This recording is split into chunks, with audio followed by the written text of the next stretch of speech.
Assalamualaikum warahmatullahi wabarakatuh. Saya Septiani Putri. Saya salah satu mahasiswa STIE Mahaputra. Di sini saya akan menjelaskan materi tentang bisnis, yaitu dengan judul sumber daya manusia. Pertama, saya akan menjelaskan pengertian manajemen sumber daya manusia, yaitu pengolahan sumber daya manusia atau sering disebut manajemen personalia atau manajemen sumber daya manusia, bagian dari proses pencapaian tujuan perusahaan melalui pengorganisasian, penyusunan, personalia, pengarahan, mempertahankan, serta pengembangan sumber daya manusia yang ada dalam organisasi. Yang kedua yaitu pengolahan sumber daya manusia bersifat unik. Berbeda dengan sumber daya lain, sumber daya manusia memiliki ciri khas yang unik, yaitu sifat manusia yang berbeda-beda satu sama lain, memiliki pola pikir, dan bukan benda mati.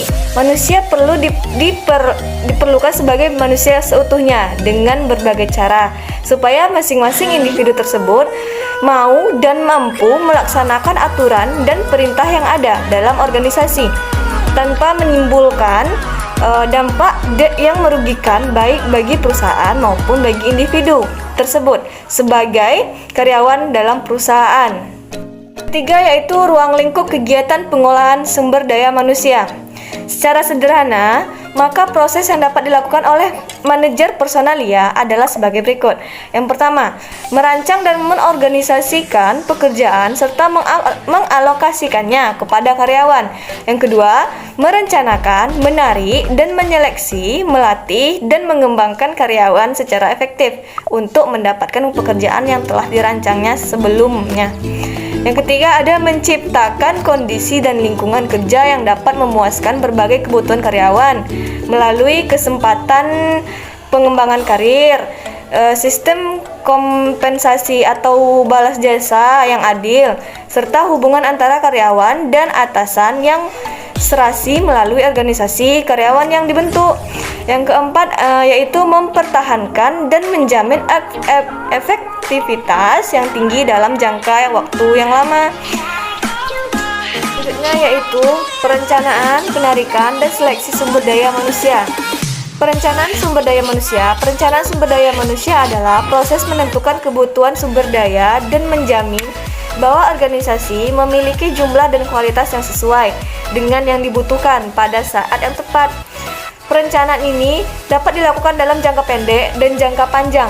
Secara jangka pendek adalah pemenuhan terhadap kebutuhan tenaga kerja 1 tahun mendatang, dan jangka panjang adalah estimasi tenaga kerja dalam skala 5 tahun atau sampai 10 tahun mendatang. Ada yang namanya sistem perencanaan sumber daya manusia ini memberikan manfaat bagi perusahaan karena yang pertama, sebagai landasan bagi pengadaan tenaga kerja yang ekonomis dan efektif bagi perusahaan. Yang kedua, ada pengembangan informasi dasar manajemen personalia untuk membantu kegiatan-kegiatan personalia dan unit-unit organisasi lainnya. Yang ketiga yaitu mengorganisasikan program-program personalia yang berbeda-beda. Misal, rencana penarikan tenaga kerja dalam proses seleksi karyawan. Nah, yang kelima ada namanya analisis pekerjaan, deskripsi pekerjaan, dan spesifikasi pekerjaan. Nah, analisis pekerjaan yaitu proses penentuan tugas-tugas yang dapat dilakukan oleh seseorang dengan kualitas pengetahuan, keahlian, dan kemampuan. Setelah data diperoleh dari analisis pekerjaan, maka selanjutnya disusun deskripsi pekerjaan, yaitu pernyataan tertulis tentang fungsi, tugas, tanggung jawab, wewenang, kondisi kerja, dan aspek lain yang ada di dalam lapangan. Dengan kata lain, deskripsi pekerjaan adalah uraian mengenai profil pekerjaan secara menyeluruh. Sedangkan tahap berikutnya adalah menyusun spesifikasi pekerjaan, yaitu pernyataan mengenai siapa saja yang berhak untuk memegang pekerjaan tersebut dengan melihat karakteristiknya, manusia serta pendidikan, pelatihan, pengalaman kerja, serta persyaratan fisik dan mental.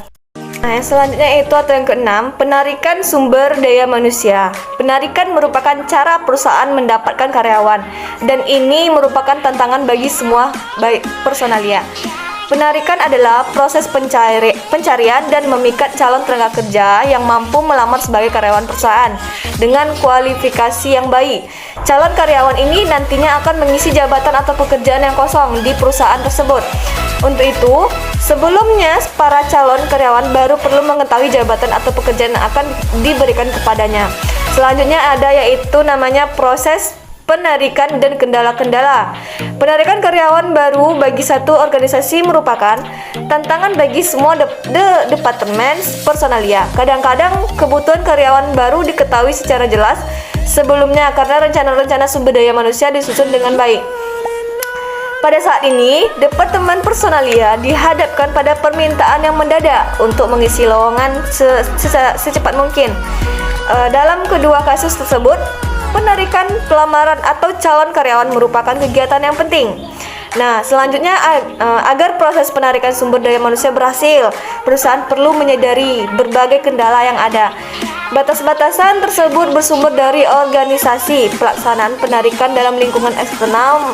Meskipun kendala yang dihadapi oleh perusahaan bervariasi dari satu situasi ke situasi lainnya. Berikut disampaikan kendala yang paling umum. Nah, selanjutnya materi 8 atau seleksi sumber daya manusia secara umum. Proses seleksi melewati tahap-tahap. Yang pertama yaitu melengkapi formulir lamaran. Yang kedua, wawancara awal dan wawancara lanjutan. Yang ketiga yaitu tes seleksi, misalnya pengetahuan umum dan tes psikologi. Yang keempat yaitu pemeriksaan latar belakang calon tenaga kerja. Yang kelima yaitu tes fisik atau kesehatan. Yang keenam yaitu percobaan atau suatu tahap yang harus dilalui oleh calon tenaga kerja sebelum diputuskan menjadi tenaga kerja. Ya, berikutnya yaitu yang kesembilan, pelatihan dan pengembangan sumber daya manusia. Yang pertama yaitu ada masa orientasi, yaitu karyawan baru biasanya mendapatkan masa orientasi, yaitu masa pengenalan kondisi kerja dan lingkungan kerja. Berikutnya pelatihan sumber daya manusia. Pelatihan sumber daya manusia merupakan suatu aktivitas untuk mendidik karyawan tentang bagaimana melaksanakan pekerjaan. Demi keberhasilan pelatihan maka perlu dilakukan tahap-tahap seperti penilaian yang kebutuhan mendiagnosa masalah-masalah dan tantangan-tantangan lingkungan yang dihadapi organisasi. Merumuskan tujuan-tujuan program, isi program, dan prinsip-prinsip pembelajaran. Juga perlu mendesain lingkungan pembelajaran yang kondusif terhadap materi pembelajaran. Selanjutnya ada pengembangan sumber daya manusia. Tidak lanjut dari pelatihan adalah melakukan pengembangan, yaitu aktivitas untuk mempersiapkan karyawan dalam melaksanakan tanggung jawab pekerjaan melalui proses membangun dan mendidik karyawan terseleksi sehingga memiliki KSA atau Knowledge, Skill, and Ability yang dibutuhkan di masa akan mendatang. Peningkatan pengetahuan, keahlian, dan kemampuan ini berguna dalam promosi dan transfer jabatan dalam kesempatan karir karyawan. Bagi perusahaan diharapkan akan meningkatkan kesinambungan operasional perusahaan dan rasa keterikatan karyawan terhadap perusahaan semakin besar. Selanjutnya ada manfaat pelatihan. Manfaatnya yaitu bagi karyawan dalam menunjang karir dan pengembangan keterampilan di masa datang. Dengan demikian, keterampilan yang dimilikinya akan lebih berharga dan bermanfaat bagi jabatan yang akan diemban selanjutnya. Bagi perusahaan, program ini merupakan investasi jangka panjang untuk sukses dalam bisnis melalui orang-orang yang berkualitas di bidangnya. Selanjutnya ada yaitu namanya penilaian prestasi karyawan. Penilaian mencakup kegiatan-kegiatan berikut. Yang pertama yaitu penetapan standar prestasi. Yang kedua, mengkomunikasikan standar kerja. Yang ketiga, mengukur prestasi. Yang keempat, mendiskusikan hasil pengukuran dengan karyawan.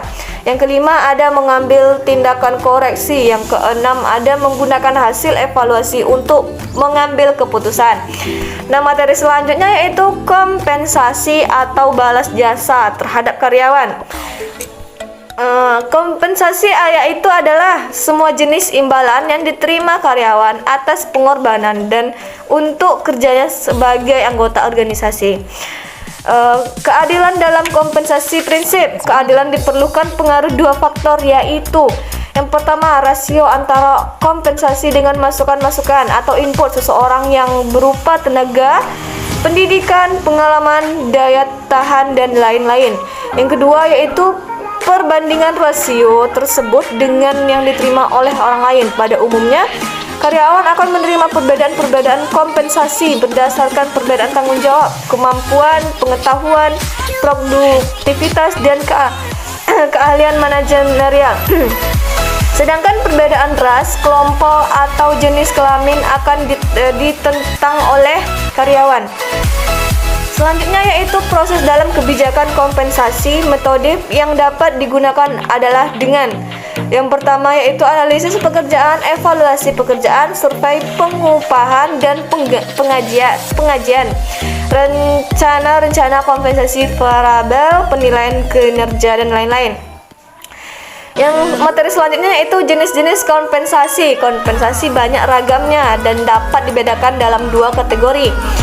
Kategori pertama adalah kompensasi keuangan, dibedakan menjadi dua, yaitu keuangan langsung berupa pembayaran upah, pembayaran atas dasar jam kerja, gaji, pembayaran secara tetap atau bulanan, dan intensif atau bonus. Yang kedua adalah pemberian kompensasi perlengkapan atau tidak langsung, yaitu pemberian pelayanan dan fasilitas kepada karyawan seperti program beasiswa, pendidikan, perumahan, program rekreasi, libur dan cuti, konseling finansial, dan lain-lain. Baik kompensasi secara langsung maupun tidak langsung bagi perusahaan adalah suatu paket dalam pencapaian tujuan sebagai berikut. Yang pertama, menarik calon karyawan atau pelamar. Yang kedua, memperoleh karyawan yang berkualitas. Yang ketiga, memotivasi karyawan agar berprestasi. Yang keempat, kemudahan pengaturan administrasi dan aspek hukum. Yang kelima, bersaing dalam keunggulan kompetitif. Kategori kedua adalah kompetensi non keuangan, dibedakan menjadi dua, yaitu pertama adalah kepuasan dari pekerjaan itu sendiri, kedua adalah kepuasan yang diperoleh dari lingkungan kerja karyawan.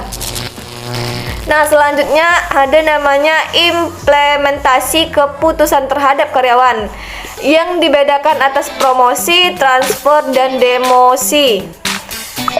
Sekian yang dapat saya sampaikan, lebih dan kurang saya mohon maaf. Apabila ada kesalahan kata, saya mohon maaf. Wabillahi taufik wal hidayah. Assalamualaikum warahmatullahi wabarakatuh.